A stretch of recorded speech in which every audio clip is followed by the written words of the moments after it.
Hey there, Rob Lawson here, the Digital Assassin. If you're anything like me and you're trying to get your head around all this AI stuff, I've got some good advice just recently from a business analyst, ex-Forrester guy, Tim Sheedy. His take is you've got to get your hands dirty and just start playing with this stuff and see where you can go with it.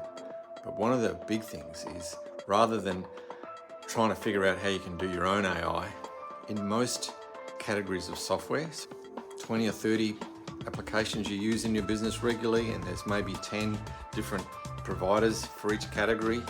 In some categories there's more. Those software businesses are implementing AI right now. You don't have to wait, you can get into it and start using it straight away. So the first one is Zoom.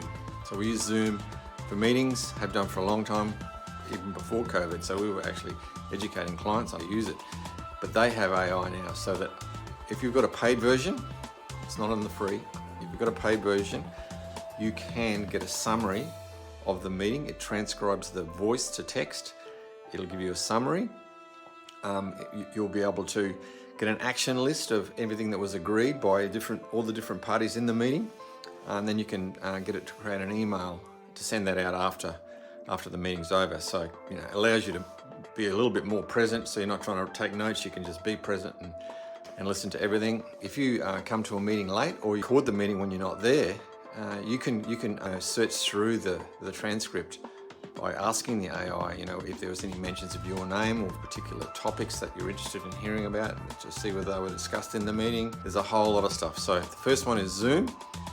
Really can improve the productivity big time. So give it a try. Thanks.